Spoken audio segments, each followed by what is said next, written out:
You are listening to the all-new Grindtime Sports Talk in the Mornings with Baldhead and DB.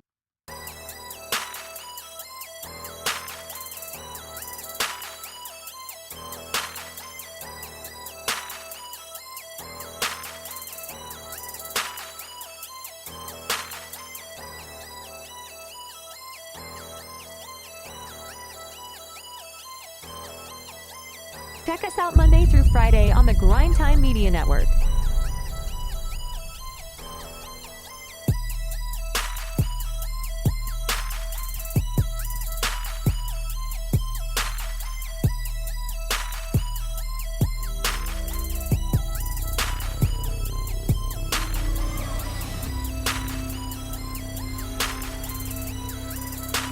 Check us out on Apple Podcasts, Spotify, or wherever you listen to your favorite podcast. Please like, share, and don't forget to subscribe.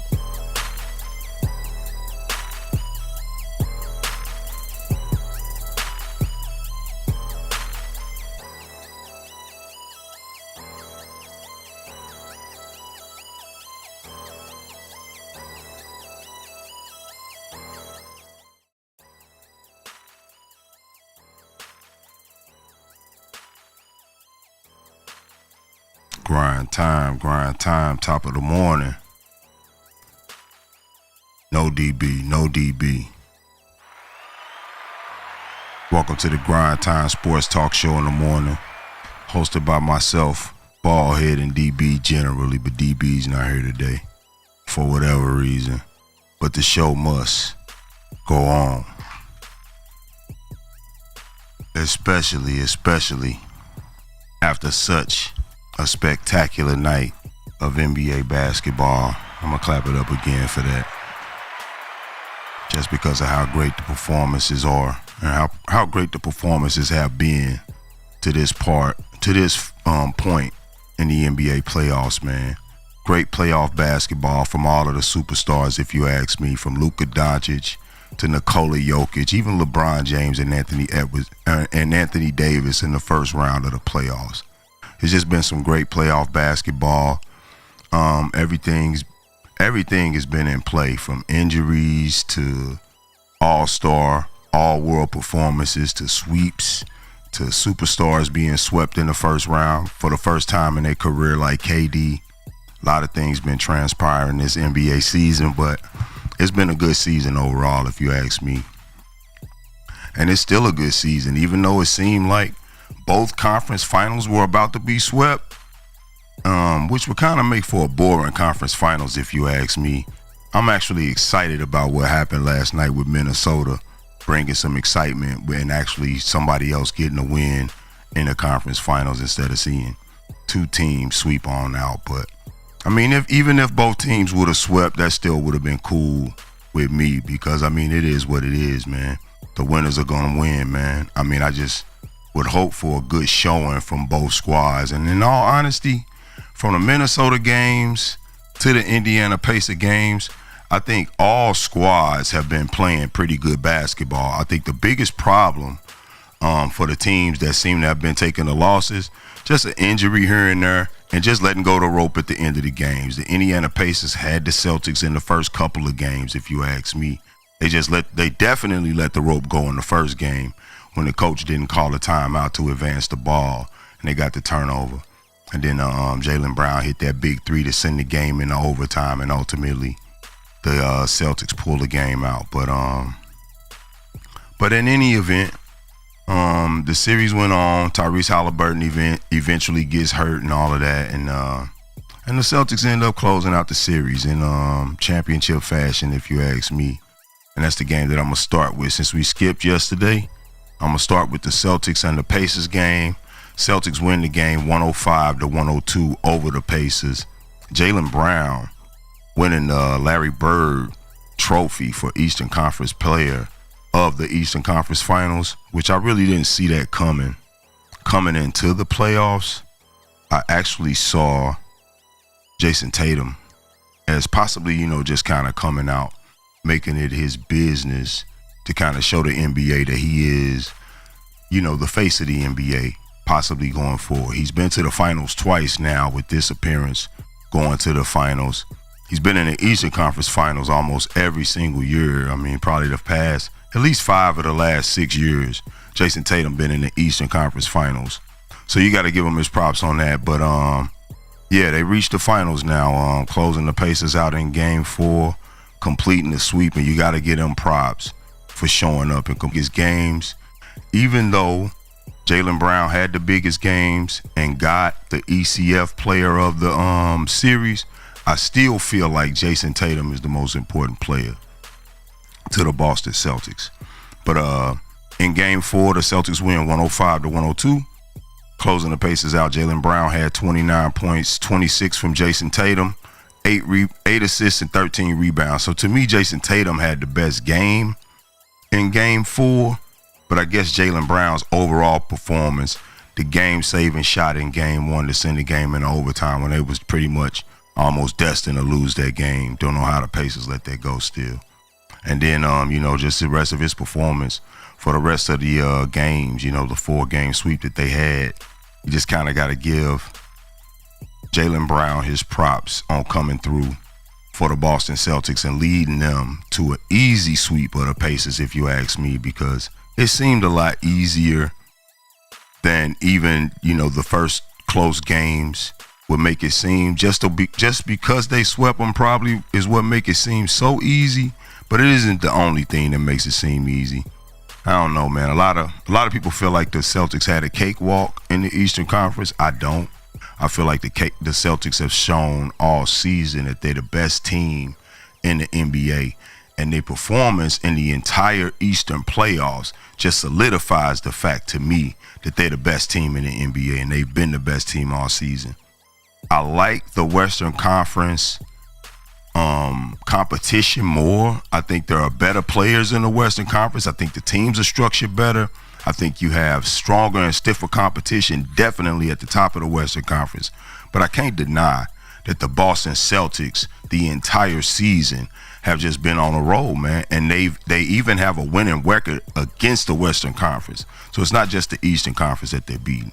So you got to give them their props, especially with the 2 teams left. Especially the fact that the 2 teams left are going to play a Game 5, possibly a Game 6. Who knows? If something crazy happens, then even a Game 7.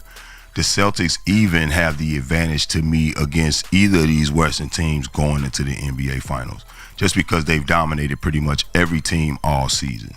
So you got to get a Boston Celtics their props. Jaylen Brown his props on winning the Larry Bird Trophy. Even though, like I said, I thought Jason Tatum coming into this series would be the one who would actually win best player of the series. And I thought he would need to be the most important player, scoring a lot of points, like in the high 30s, maybe even in the 40s to win those games. But he didn't do that, and he didn't have to do that. Just got to give the Celtics their props. They're a well-rounded team. It seems like everybody's showing up to play. And then even here in the next round, I believe Kristaps Porzingis is going to return, because I don't think he played any of the Eastern Conference Finals at all. But the Pacers had a good season. My Pacers, even though they got swept in the Eastern Conference Finals, man. I mean, they had a pretty good showing. Nembhard is an emerging player. He had 24 points, 10 assists, 6 rebounds. So I don't know. Maybe he needs the ball in his hands a little bit more, because he's definitely, to me, a better shooter than Tyrese Halliburton, but I don't know if he's a better orchestrator of the offense, because they lost a couple of close games at home, but they lost both games at home, and it didn't really seem to me like they had a real chance of winning. Like, even though the games was close and they were right there in the end of both of the games, it still seemed like the Celtics was the team that was expected to win, like they was expected to pull them off. Even in the end, especially since the games were so close, because they got the 2 closers. They got Jaylen Brown and they got Jason Tatum. Whereas you got Indiana Pacers, they without one of their main closers. And, Miles Turner's just kind of shrunk the rest of the series, man. He played 27 minutes in this game. He only had 8 points, 1 assist, 4 rebounds. That's just not going to be enough for Miles Turner. Naismith had 14 points, 1 assist, 6 rebounds. 19 from Siakam, 10 rebounds, 3 assists, 24-10, and 6 from Nembhard. That was the game high. in scoring. T.J. McConnell off the bench, 15, 4, and 5. T.J. McConnell always gives a good showing too, but they were overmatched without Tyrese Halliburton, if you ask me. So they kind of never had a chance once Halliburton went down. Was hoping he would have returned for this game at least, but considering it seems like one injury led to another one, so I guess they kind of needed to go ahead and just shut him down and look forward to next season, because I guess even if they would have got a game or two with him hobbled like that, they probably wouldn't have done so good in the final. So that's just how the cookie crumble for the Pacers this year. But we got the Celtics in the NBA Finals, so we get to see how Jason Tatum performs under those lights again of the NBA Finals. Jason Tatum and Jaylen Brown. Should be a good series, no matter who they match up with, the Wolves or the team that everybody expects, the Mavericks. And let's get to the game of the night, the game of the weekend, if you ask me, or the game of the week, because last night was actually Tuesday, but it was the Timberwolves, Minnesota, taking on the Dallas Mavericks in Dallas. Game 4, the Timberwolves pull this one out, finally. They get one, 105-100 over the Mavericks. Leading scorer for the Wolves would be Ant-Man Anthony Edwards at 29, 9, and 10. So he had almost a Luka Doncic triple-double in that game. And I didn't like his energy in that game early.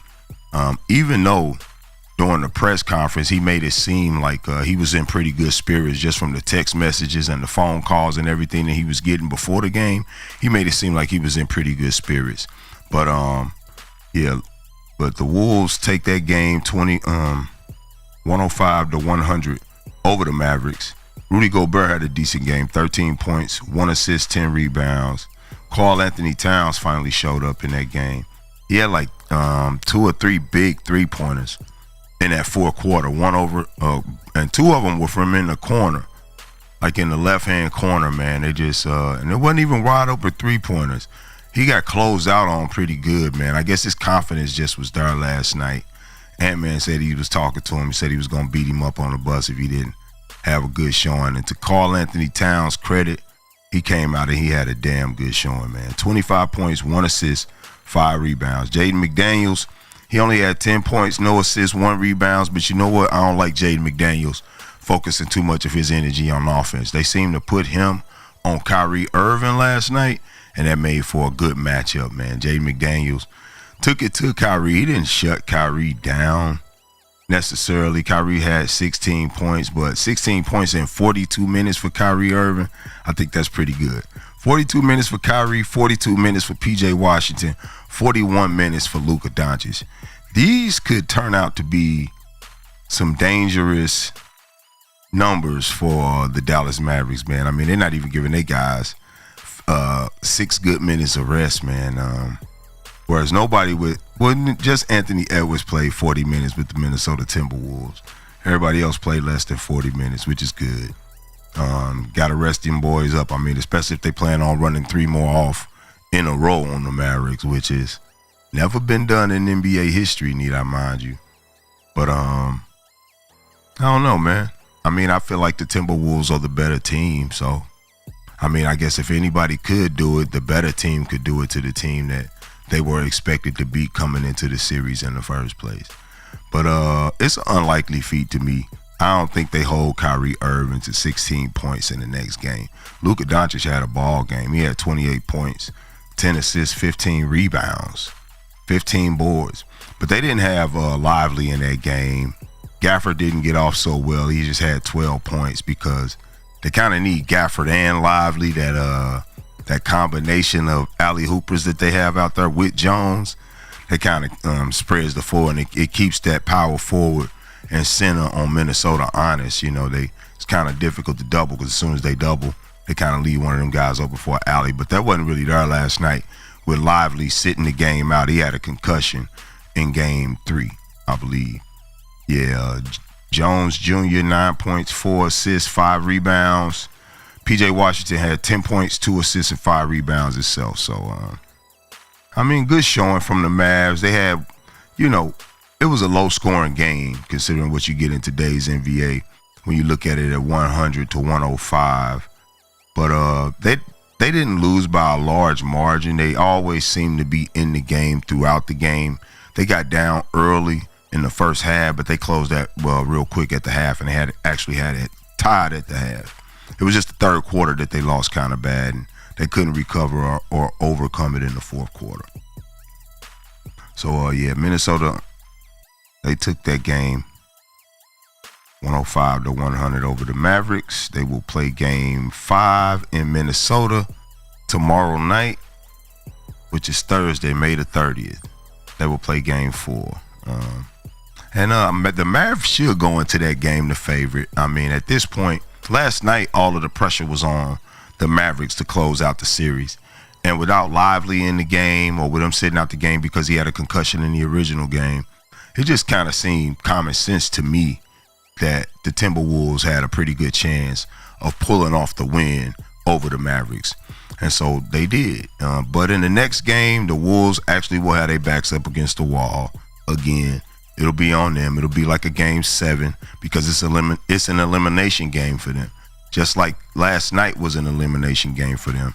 It just was so much pressure on the Mavericks because it was also a sweep closeout game for them. But now the Mavs got 3 closeout games, so they got 2 to lose. So all of the pressure is on the Wolves going into Minnesota. So hopefully that home crowd can get behind them, muster up some energy, muster up some support, some confidence for those role players off the bench. And Minnesota can pull off another one. Maybe Cat can show up again. I'm sure Ant-Man will show up with his normal 25 to 29 points. He didn't let the world know he gonna go out shooting. But I figured that coming into this game. And with the Wolves having the superior talent to me over the Mavericks, they have a chance to run off 3 more games in a row. We'll just have to see. I mean, it's unlikely. It's never been done in NBA history. But the reason that we always speak about it is because it's not an impossibility. Just because it hasn't been done doesn't mean that it won't be done. Shout out Blizzard. What up, bro? Yeah, Minnesota came through for us yesterday, man. Won me a couple of dollars. You see, I'm hosting today by myself. You know how that go. But yeah, the Minnesota Timberwolves do take the game 105-100 over the Dallas Mavericks. And so, yeah, we'll see game 5 tomorrow night in Minnesota. And in other news, over the weekend, I believe that audio leak of Rich Paul, I believe, having a conversation with somebody. Somebody was recording them or had their phone out, or maybe he knew that they was live or something like that.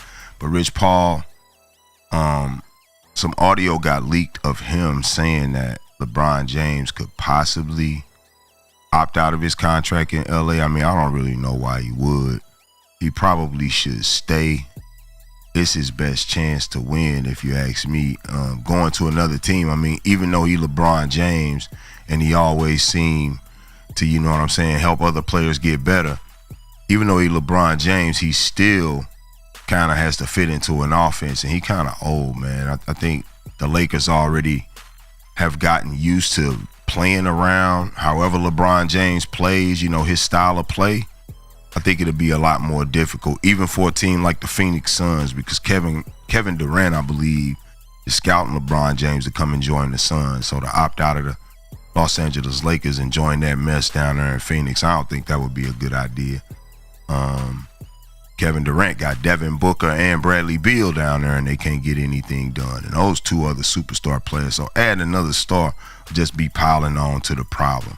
That ain't the star. They need role players down there. And I don't know if LeBron James could come down to Phoenix and be a role player to Kevin Durant or definitely not Bradley Beal, and probably not Booker either. I just don't know how it fits, man. LeBron James is almost a combination of a couple of those players already. They just need to step their game up and do better with the squad that they already got and add a couple of more pieces so that they don't get swept in the first round of the playoffs. But these young teams have just caught up in the Western Conference. That's why the Western Conference is so tough. It's so deep. You got Minnesota. You got OKC. You got the Denver Nuggets. You got the Dallas Mavericks with Luka Doncic and how well he been playing. You got a lot going on out there now, man. And so the West just ain't no cakewalk no more, man. I just hope LeBron ain't looking for no cakewalk, because that's not what he should be on. LeBron should be embracing the competitive nature of the Western Conference, and I think he should stay in LA, his best. I mean, he been running with Anthony Davis for all of these years. They play well together. Anthony Davis just a little fragile, and unfortunately, the Lakers suffered some unfortunate injuries this year. It's really the only reason that they didn't do so well in the first round of the playoffs, that they got gentlemen swept by the Nuggets. It's because of the injuries. It ain't necessarily because LeBron played great, Anthony Davis played great. But they needed Vanderbilt. They could have used Christian Wood, that extra body. Gabe Vincent came back, but he's coming back off of an injury. It's just several reasons that the Lakers didn't do well this year. And LeBron James shouldn't be running, man. I mean, he going to run into the same problem because it ain't no, I mean, unless he just wants to go join a well-built team and sit on the bench, basically, or be the fourth or fifth starter out there, the fourth or fifth option on the floor as a starter. If that's something he wants to do in Minnesota or in OKC or something like that, then yeah, I guess that's a way to kind of sneak another championship into his world. But if he wants a respectable championship, his best bet is to stay in LA. Because whether Anthony Davis is leading the team or he leading the team, if they win a championship out there, it'll be a championship that was built on LeBron James and you know what he didn't put into the franchise over the last 5 or 6 years. So we'll see how that go if LeBron James possibly opts out of his contract this summer out of LA. I don't really know where he want to go, really, unless he want to go to Cleveland, do something like that. And then in boxing news, we got the Errol Spence Jr. and Sebastian Fundora fight, I believe, coming up this summer. I know Fundora's belt got stripped.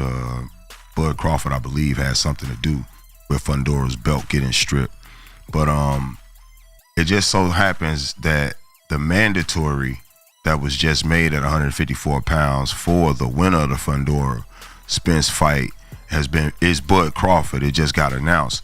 So if that fight happens, let's just say Spence beats Fundora, and then we get Bud Crawford and Errol Spence too. That's kind of what I wanted to talk about.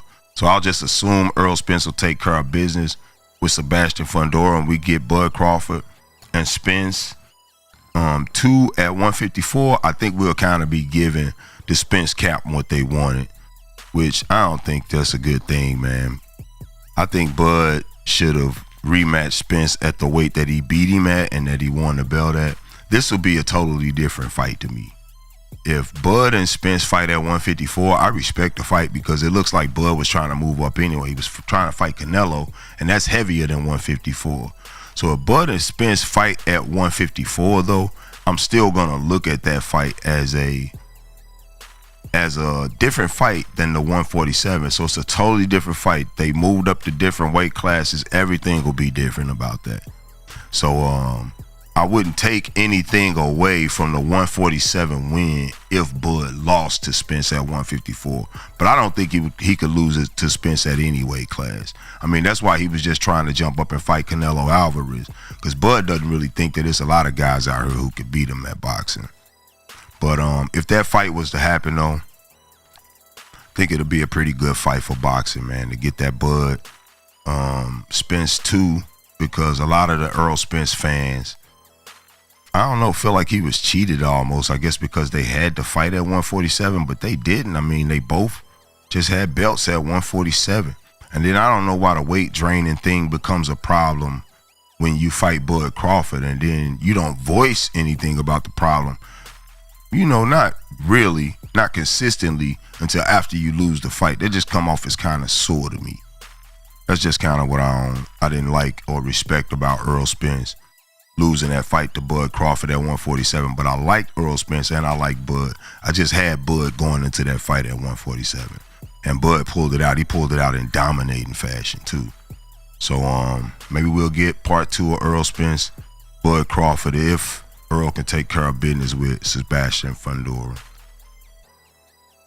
And with the Celtics being in the NBA Finals and Jaylen Brown winning the Larry Bird Trophy for Eastern Conference Finals Best Player over Jason Tatum. Jason Tatum actually didn't show. He didn't have the greatest showing in a couple of those games. I guess that's why Jaylen Brown won the award. But like I say, I still think Jason Tatum is the most important player. I feel like Jaylen Brown exploits a lot of defenses based on the fact that so much attention has to be garnered to Jason Tatum. But going into the NBA Finals with Jaylen Brown winning that trophy could be a little bit of conflicted feelings on the court, possibly coming from Jason Tatum. Like maybe Jaylen Brown think he's leading the team now, which I don't think Jaylen Brown's leading that team. I still think this is Jason Tatum's team. But I'm just wondering who should lead the Celtics going into the finals. I mean, should they get behind Jaylen Brown or should it be Jason Tatum? Will Jason Tatum kind of be trying to take over the Eastern Conference Finals because Jaylen Brown won that Larry Brown Larry Bird trophy? And I think it could be something there. I think it could be something to Jason Tatum and Jaylen Brown having like a little competition in the NBA Finals. And if they start doing something like that, that could lead to them losing the NBA Finals no matter who they play against. You got to know who the Batman is and you got to know who the Robin is. And Batman got to not be afraid to tell Robin, hey, bro, you Robin. So somebody need to say that. And that doesn't mean that Robin couldn't end up being the best player in the final. But I would just like to get that established. Like when I call for the ball, I want to make sure that I'm getting the ball. I don't want you pouting over there. I don't want you not doing what I need you to do because the play's not being called for you and you waiting on me to. Because sometimes it seems like I get that impression from Jaylen Brown to Jason Tatum, like he waiting on Jason Tatum to miss or fail at something, and then he waiting to do something a little bit better than that or make a shot after that just to kind of be like, see, you know, I showed you, I told you I'm better than him, or I should be the one that this team is built around. You know, even though, like I said, they complement each other. They at this point have been to 2 NBA Finals and they've been to like 5 or 6 Eastern Conference Finals. So you got to give them their props, man. They work well together, but they haven't won yet together. So that's still the ultimate goal, is to win the championship. Regardless of what happens in this Western Conference series, they still got a Western Conference team coming. They're not about to play another Eastern Conference team, which I don't think they were all cakewalks, but they are a little bit easier than playing Western Conference teams. But so yeah, they about to get this Western Conference team, man, and they ain't gonna be able to do that. I think they're just gonna have to play off each other, continue to play off each other, which is the way I feel like they played during the season, which led them to the best record in the NBA, and they're the best team in the NBA to this point. Because if you got the best record, you the best team. And my partner's not here today, so I don't have any extra topics, unless I was gonna come off the head with something. But I put all of the topics together for the show, so no extra topics for me today, man. Just finishing up the show. My partner wasn't here today, but the show must go on. You know how I rock. You are listening to the all-new Grindtime Sports Talk in the Mornings with Baldhead and DB. Check us out Monday through Friday on the Grindtime Media Network. That's it for me today, y'all. I appreciate y'all who joined me on this live stream today. But I'm signing off for us today by myself, y'all. Baldhead, DB, Grindtime, y'all. Peace.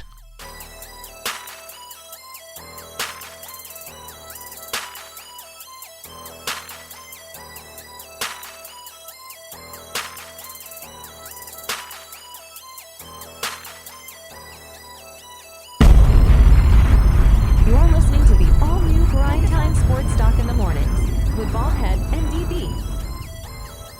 Check us out Monday through Friday on the Grindtime Media Network.